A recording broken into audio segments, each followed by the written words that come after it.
not accountable to anything, who's going to win? And that's kind of an interesting process because it's like this old self, this past self, and this new self. And the brain loves to do things the way it's always done. It loves to repeat the same thoughts, repeat the same habits. It takes no energy, it takes no effort. It's so easy. And you really have to fight to be this new self.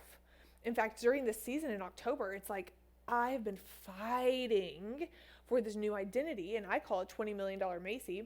And I feel myself kind of locking into who that identity is, but I also experience these little windows of like, oh, but you could go back, but you could go back. And it's like constant dueling of this old self and new self. And so my point is, okay, it's okay. This is normal. Let's normalize it. Look at all these other seasons, all these other industries that also experience this similar thing. The second thing that I did that was so powerful is I gave myself a time limit.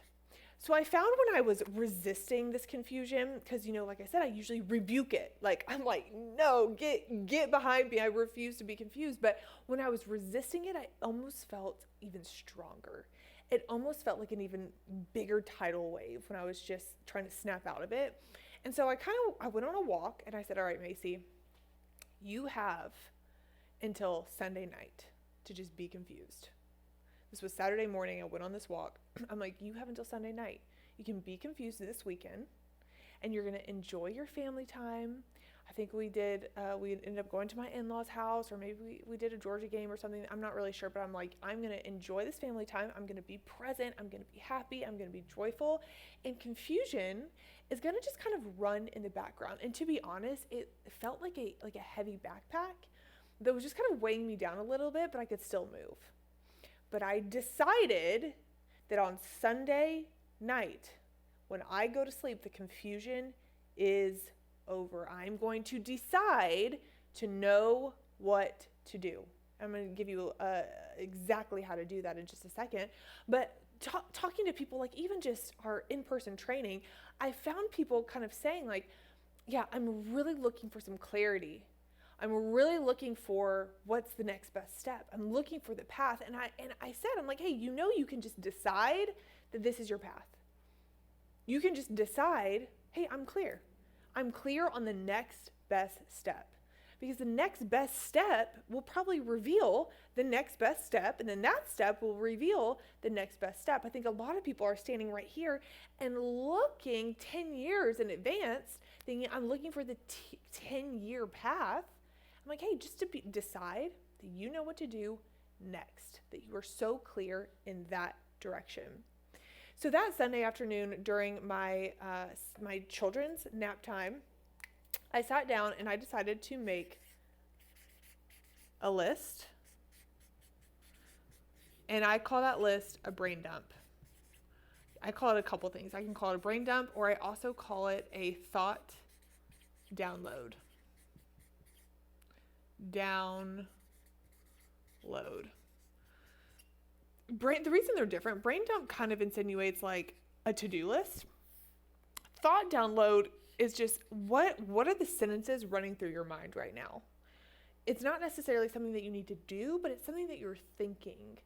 And a lot of times there are thoughts running in your brain, in your subconscious, that is kind of becoming the programming that is causing you to feel all these things.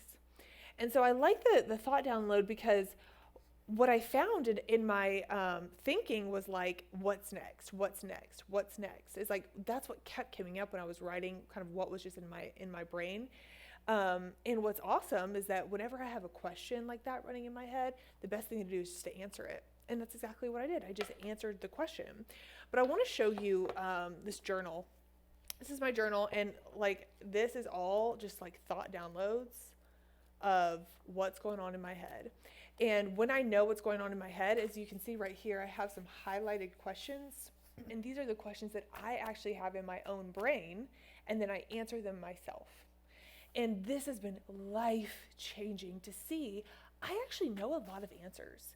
I want you to imagine that moment of being a student is when you have a question on a math problem, you have a question of an English paper, and instead of raising your hand, what if you just kind of went off to the side and say, if I had to know the answer, what would that be?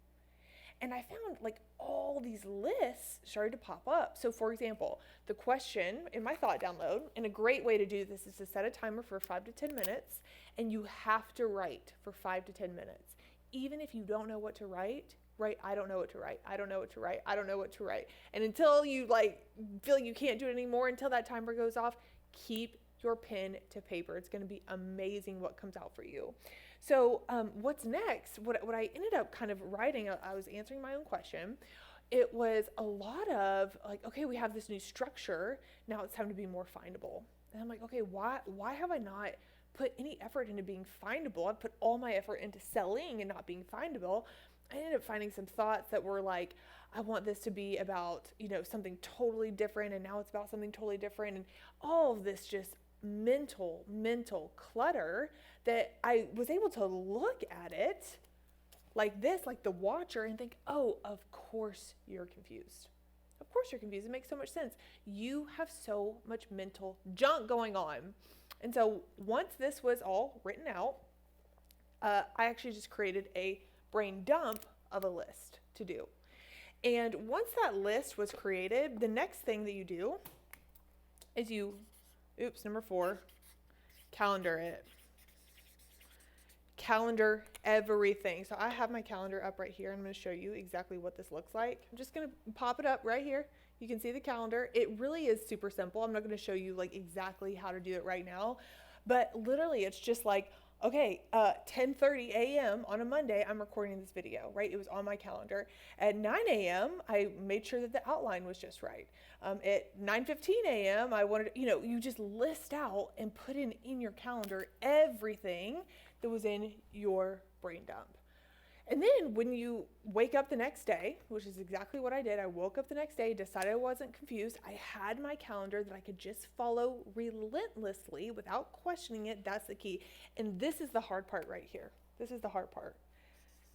Follow through, no matter what. And I will never forget this feeling because I hadn't felt this in a long time. Usually I'm so like excited to work. I have all these ideas. I'm so creative. I'm ready to go, like fired up. But I remember coming to work this specific Monday. I decided I wasn't confused, going to bed Sunday. I woke up, sat down at my office. And for the first time in a long time, I was like, I don't want to do this.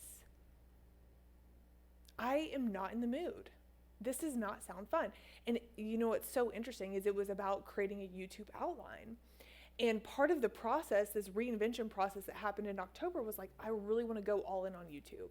We usually go all in on our podcast. We go all in on Instagram. We have our email list and those feel really good. But YouTube was new. And I feel like I didn't know much about it. I still feel like I don't know much about it. I feel like I'm in a foreign country, to be honest, and everyone's speaking a different language and everybody's talking about different things and they know all the stuff that I don't know. And when I sat down to write this YouTube video script, I was like, I don't want to do this. This feels hard. This feels unnatural. This feels not like me. Hello, future identity. But you do it anyway. That resistance should be the green light to keep moving. And then guess what? I had some meetings. And for the first time in a long time, I was like, I don't want to be on these calls right now. I'm not in the mood. I actually just want to go home. But you do it anyway. And now what's important is you don't talk about it. You don't complain about it. It's not an out loud thing. But just kind of in my own head, I was like, wow, I'm being really aware of how hard this feels right now. And I haven't felt this in honestly years. And guess what? On Tuesday, same thing. It felt so sticky. That's the best way I know how to describe it. It was like every move I made just took every piece of energy and every thought and every piece of work. I was like, oh my gosh, just to get through any action felt exhausting. Wednesday, same thing. I'm like, on Wednesday, I was questioning. I was like, have I lost it? Have I lost the fire and the entrepreneurial spirit? Where is it? Where did it go? Thursday, I felt maybe a little bit better, just a tiny little bit. One of the actions that I took on Thursday was like, I'm going to get on Instagram stories. That is the one thing that I know how to do. I've done it for so long, and it feels a little bit like I can I can take this action without thinking too hard about it, while also taking the action that's new that I have to think super hard about it. So it's kind of this mixture. And then Friday morning, I woke up and it was like, boom. It's like instant clarity. I was like, oh, yeah, okay. This resistance is making me stronger. And it's so interesting because you think about like doing things that are hard, like it makes you stronger, but in the moment, it feels terrible. I don't know if you've remember, or if you haven't started a fitness journey, or maybe you have recently started, feels familiar to you, but it's like when you first start working out, or you first start a different exercise routine, you feel terrible. You feel weak. You feel maybe a little embarrassed. You feel like a fish out of water. You come home and the next day you're sore. What? You're more hungry. You're feeling like lightheaded. And it takes a little while to lock in and say, oh, this is who I am now. Ah, yes, I see. Oh, I actually start to feel a little bit better. Oh, I'm feeling a little bit more energy. But it takes the time, the energy, the effort, and the pursuit in the resistance. So what's the point here? The point is that action breeds clarity. There's way too many people looking for clarity to know what action to take, but nothing brings to light and brings to the surface what you actually need to be doing and the paths to take by just taking that next best right step. And I think more than anything, for you to just know that you can decide that you are not confused, that you are not overwhelmed, and to decide that you know the next best step. And if you don't know, literally putting pen to paper in a journal, not on your computer, in a journal, and writing it. I want you to write, if I had to know what the next best step was, what would it be? If I had to know, gun to your head, if you had to know. And why do I want you to write this? Well, your brain moves so quickly. And you're like, Macy, my writing can't keep up with my brain. Exactly. That is the point. I want to slow your brain down. I want you to write it out, and I want you to look at this like the watcher. Almost like a doctor is looking at the chart of a patient. And the doctor is like, I'm going to like diagnose this for just a second. I don't know much about the patient. I know that these are their symptoms. I know that this is their history. I know that this is like currently what's going on, what they think is going on, what they think the problem is. Here's what I think the problem is. Like, you are outside of yourself, watching what's happening inside of your head, making decisions, having your moment, and then moving relentlessly, obeying yourself, pushing through the resistance. You will sit down to do your work from your calendar, and you will think, I don't want to do this. You will think, this is actually what I don't need to be doing. You will think, oh, actually, like, maybe this wasn't the best idea. Maybe there is a new direction that needs to happen. And I just want you to pause and say, no, I've made this commitment to follow through on this calendar, on this to-do list, no matter what. And I promise you'll be able to lock in. What usually takes people years, potentially, it could take you just a couple of days to get exactly where you want to be emotionally, physically, and in your results.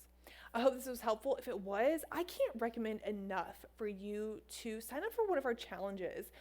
The Sell Your Offer Challenge. I mean, like, going back to the word challenge, like, what it really does for you is it forces you and thrusts you into a new identity. Like, you do things that you don't usually do to prove to yourself that you could be somebody you don't even realize you're capable of being. It's a 5-day challenge. It is so incredibly powerful. You can have the option to be coached or just watch, but click the link below in the description to learn more about it. And I can't wait to see you in our next Sell Your Offer Challenge.